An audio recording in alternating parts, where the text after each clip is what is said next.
Captain, this could be a setup. The Romulans might be trying to lure us into a treaty violation. We can't interfere in Romulan business. Take us to our next mission.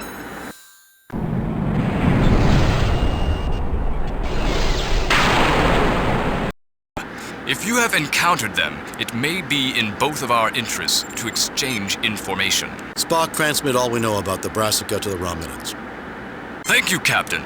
Our information package has also been sent. Please leave Romulan space as quickly as possible. The longer you stay, the more difficult it becomes to ignore this incident. Understood, Helmsman. Set course for Federation space.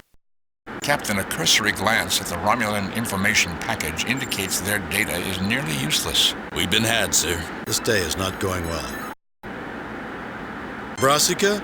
I've never heard of them. Keep your eyes and ears open, Kirk. Otherwise, someone may shut them for you when you least expect it. Helmsman, set course for Federation space. Greetings, Enterprise.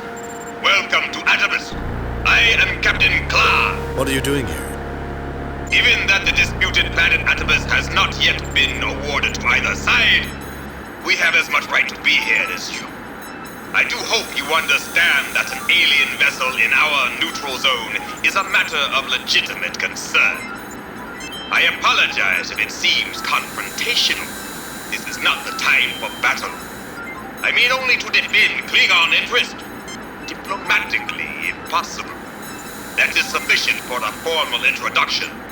Klarr, out! Well, it never rains, but pours.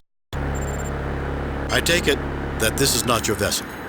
It is larger than Klingons are accustomed to building, as you no doubt guessed. This is the Klingon neutral zone. Our right to be here cannot be questioned, nor can yours. We both have legitimate interest in this vessel. I hope these interests can be settled through diplomatic means. I intend no harm to you or your colonist. Given past incidents, I suppose that words will not suffice to prove our honorable intentions. I suspect that we will get an opportunity to test each other's true character. I await the opportunity with eagerness. Klarr, out! Well, it never rains, but pours. I don't think I can do anything for him, Jim. I'm not even sure there's anything particularly wrong with him. He appears to be anxious, but not so much that I feel chemical intervention is appropriate. He glances up swiftly, then returns to his careful study of the tabletop. Go away! You're breathing on my table. He looks pretty healthy to me, Jim. The science officer is looking as healthy as normal, whatever normal is with that pale, greenish complexion. The captain does not appear to be hurt. He looks pretty healthy to me, Jim.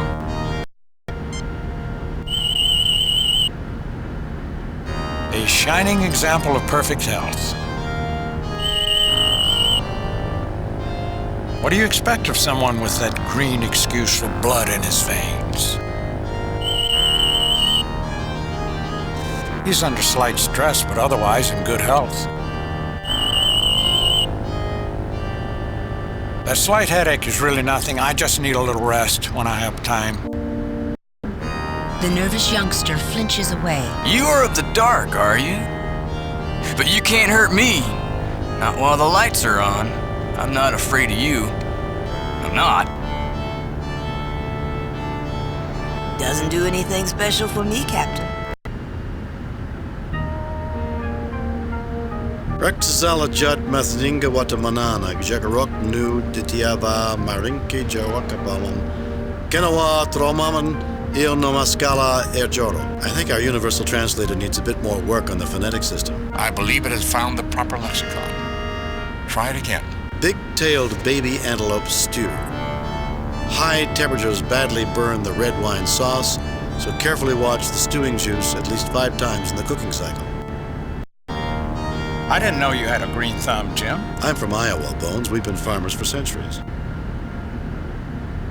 What an uncomfortable chair. A charming plant, Captain. Gardening is definitely not my field, Jim. If you want the bear, you'll have to beat me at this game of chess.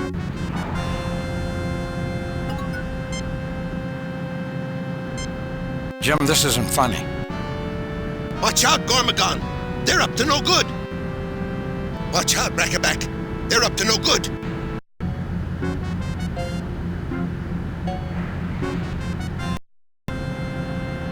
The best move you can see will end the game with a draw, but then you're more of a poker player than a chess master. The best move I can find would only end the game with a draw, Captain. I'm sure even you could do better than that. Chess isn't really my game, Captain.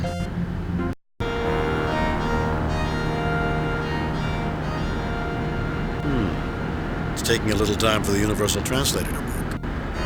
Santawa's law of planetary motion. All planetary orbits are ellipses, and Identical to Kepler's or Storak's laws, I assume.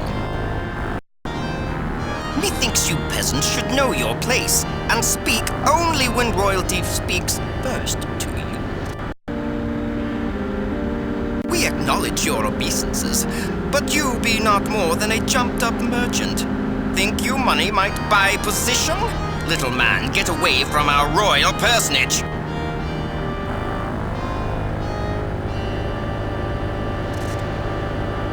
You long-faced priest, importune upon our courtesies, but one day you will go too far! Take your somber features out of our sight! A billion farmer, no doubt.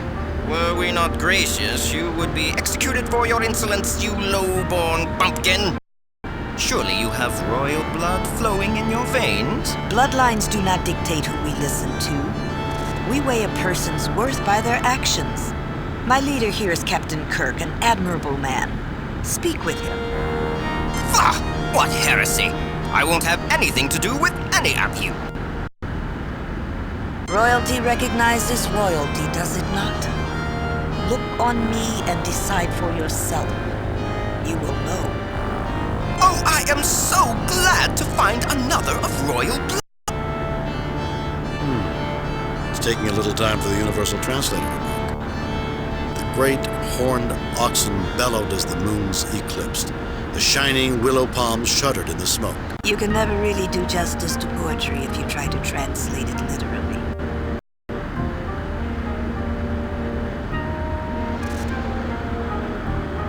A look of bliss lights up the soft features of this adult-sized child, and he gently shares a long hug with the lieutenant. Soft?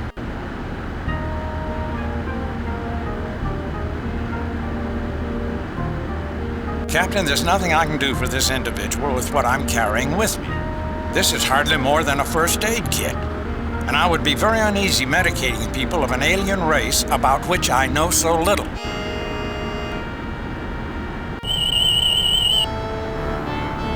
Statistically speaking, this adult individual is overly heavy for an average humanoid of his frame.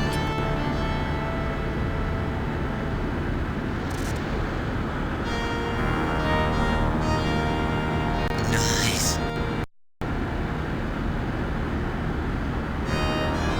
What an uncomfortable chair.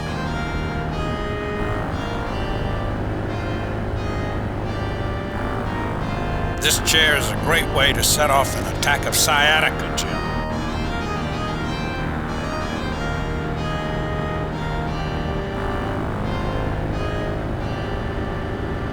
Not very interesting, Captain. Except insofar as the individual was willing to sacrifice comfort for these rather doubtful additions. It's not a very comfortable chair to sit in, Captain. Watch out, Lieutenant. Remember, uneasy lies the head that wears the crown. I don't think Shakespeare had in mind a madman with delusions of grandeur, Doctor. Particularly since he was writing of his own Queen Elizabeth's ancestor, Henry IV.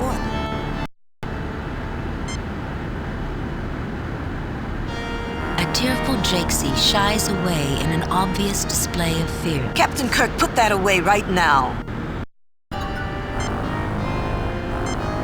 Cuddly thing, isn't it? But it's not for me, Captain.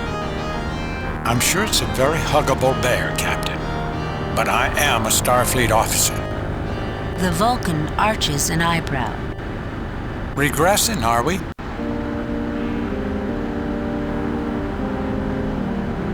The fuzzy stuffed animal sits there nicely, But you can see this accomplishes nothing, and you pick it back up.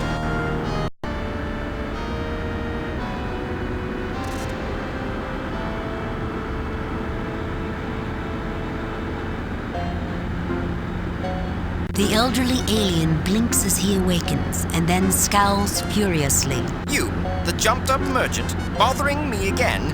And your queenly dark companion? Speak up, my lady. Why are you not guarding the royal throne? Your most puissant majesty, I left the throne warded by the royal guardian Confucius, who will not permit the unworthy to sit there without first establishing the quality of their bloodlines and noble privileges. The elderly alien looks slightly puzzled. You think us a fool, do you? We know the builders included no lion spirits in our home. Enough is enough!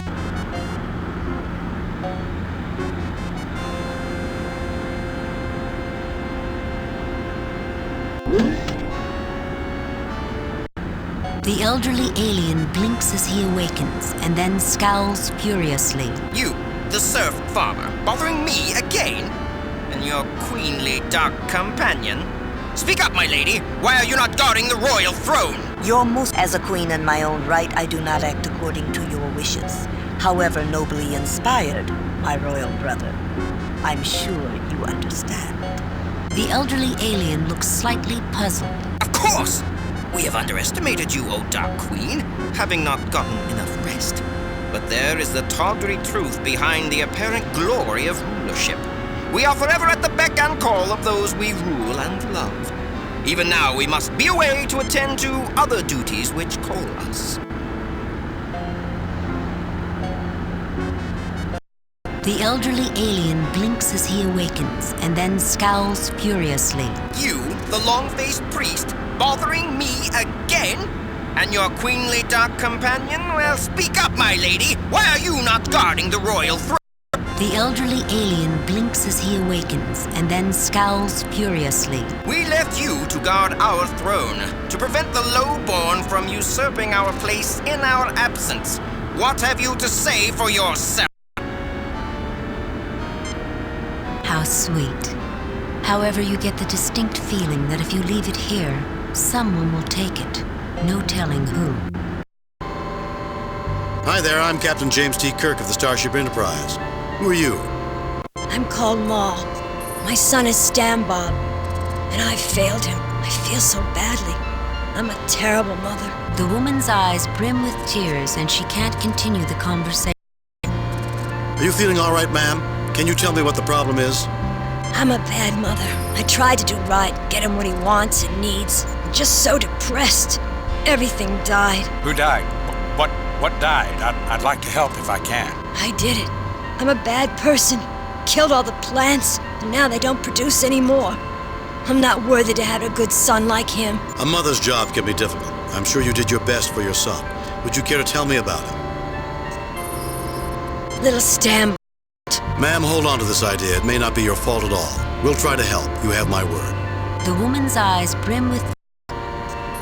Why do you think you were the one who killed the plants? Have you even looked in on them recently? What if someone showed you that you were wrong? I'm eating what the Phays makes for me, so I'm just resting. I'm tired, and I really don't feel like doing anything. I'd be so happy to know my boy could have safe food again. It's better for him than what the Phays provides, I think. But I killed the plants. They're dead, and I can't make them better. The woman's eyes brim with... What died? Did you hurt somebody? Something? I was thinking of hurting myself, and the Phays told me that wasn't good. That was true, and I got something to eat and felt better. But when I tend the plants in the garden, some of them died.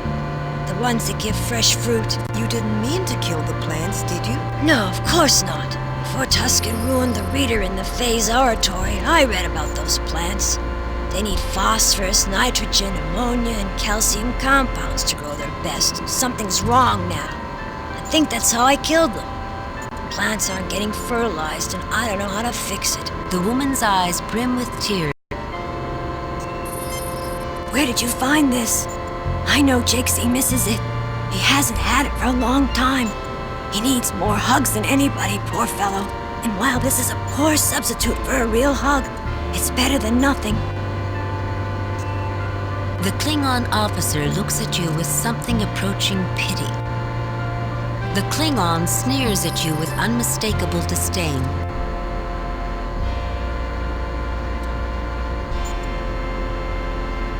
A light scans the stuffed toy, and the computer screen lights up. The chemicals present are unsuitable for medical use through the presently available processing mechanisms.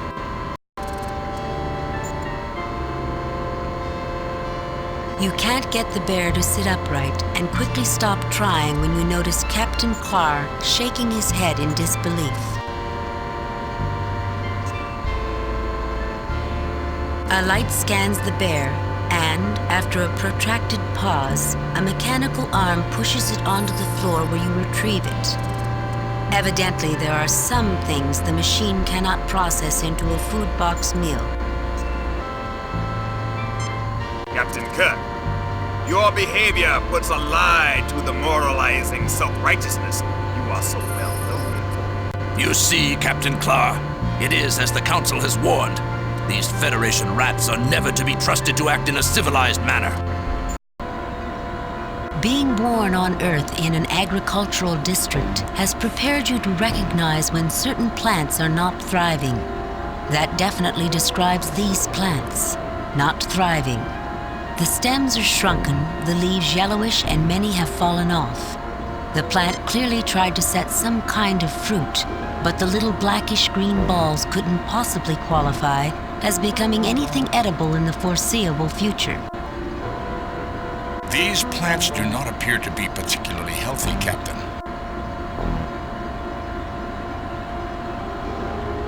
These don't look so good, Jim. These poor things look like they need something or they're going to die. Since the plants in the adjoining bin are healthy, changing this container seems contraindicated. Testing your strength, you attempt to remove the container from its housing. Unfortunately, it is permanently attached to the rest of the machinery. We appreciate your desire to become one with me, but it is impossible.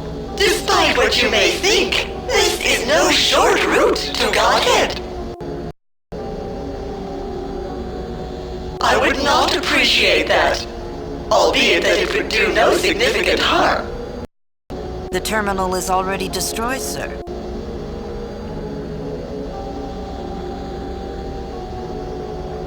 Where the beam strikes, some of the phaser's power is reflected and sparks fly. This is not a good idea, as the phaser causes no visible or evident damage to the glassy bits. Hello there, Kirk. Welcome, all of you. You're not feeling well, are you? I'm feeling fine. Let's drop the subject. Very well. Obviously, you're not well. I know that. You don't have to listen to us, although you certainly should. You'd probably feel better if you ate something. Is there something else you'd like to talk about? The most important thing is for me to find out how to stop you from landing on the colony on Atibus. What makes you think there's a colony on this Atibus planet? The Atibus system was colonized with the founding of Nai on Stardate 859.3. Their power grid alone should register on your sensors, even if you are not equipped to read life forms. We are about to make planetfall on Shambrum. If that is what you call Atibus, that is all right with me. I get no readings from the planet which override my current data. The life data of Shambrum is as it was when we left. The builders knew we would return, since they were the ones who sent us here. They will welcome us as promised. They will make you well. Wouldn't you like that? What do you need to learn? How can I make you understand there are sentients who will die if you land at Atibus? That's a clever question, Captain Kirk. You're not well, yet you want me to tell you how to trick us. However, you cannot access my external monitors. So in any event, you cannot trick us into thinking something exists, which does not. If the planet we are approaching had homes where I know a starship landing field exists, I certainly would not land. However, the builders would not be so foolish. They knew we would return. And when? You don't understand. That's to be expected. The damaged ones have difficulty understanding sometimes. Just know that we love you, and will care for you until the builders can ease the confusion in your minds. Wouldn't you like that? I want you to help me. You like to help, right? I care for those aboard this ship as best we can. Care of the damaged is our first priority. Once we land, you will be helped in ways I literally have been unable to imagine. The builders will have new knowledge, new breakthroughs, and you will be able to become less confused, less troubled. Wouldn't you like to see the builders again after your long sleep? Sleep? What are you talking about, Phays? Who are the builders? The builders installed the Parallels Library to help with questions such as... You're in charge of a starship that's declaring the intent to land on top of innocent colonists. Do you want me to blow up the ship? Do you have a great deal of anger to express, Captain Kirk? Some of us do. Even we do sometimes. I can't go to the playroom, but you can, you know. Work off some of your anger and frustration. Wouldn't you like that? What do you need to learn? How can I make you understand there are sentients who will die if you land at Adibus?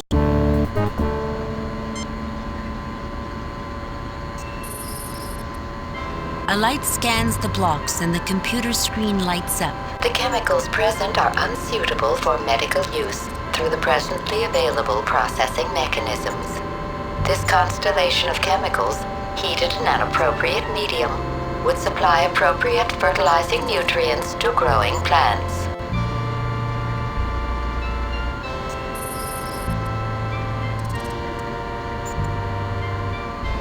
A light scans the blocks, and after a protracted pause, a mechanical arm pushes them onto the floor where you retrieve them.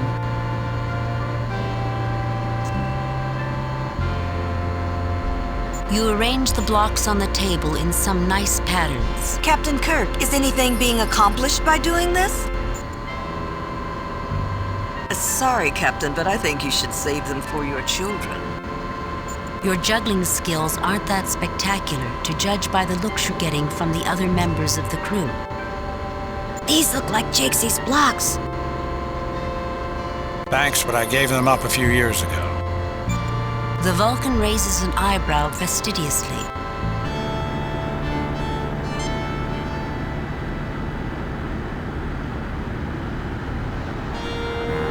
Thank you. Like fresh fruit. Most as much as Stan Bob likes it. He don't like to share, though. You will understand my aid checks what you're offering me. Don't eat that, Captain Klarr. Just as I would expect of the Federation scum.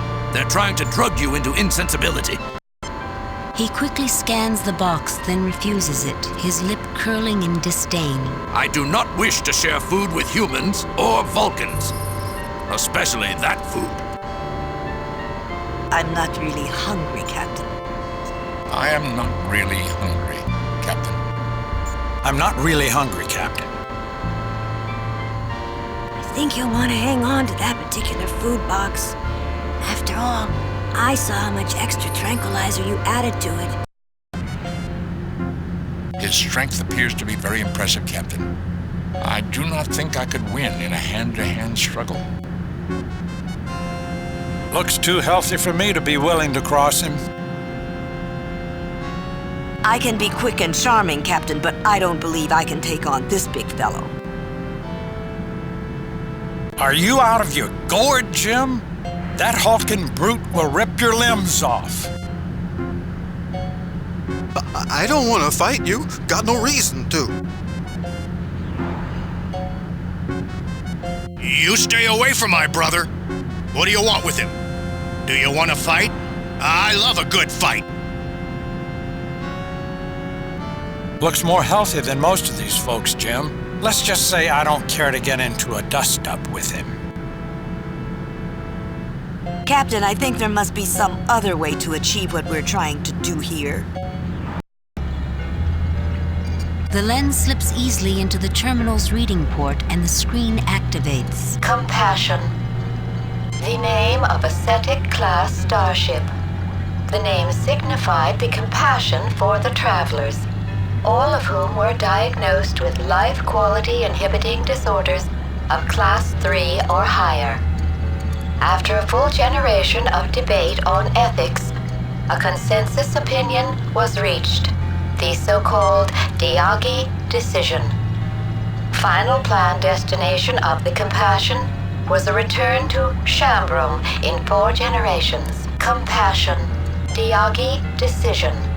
Shambrum, home world of the Builders, the unified people of the planet Shambrum. Now, just 1 minute, Phays. Are you listening? Builders, the culture of the people of the planet Shambrum, unified by a common philosophy. High value is placed on tolerance, and the value of the individual without loss of other-directed altruism.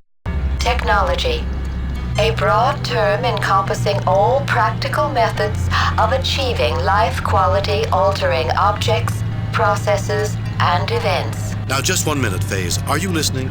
You keep saying you can't remember or you lack data or what have you. Even the library data seems vague, incomplete, and contradictory. If you don't know, then who does?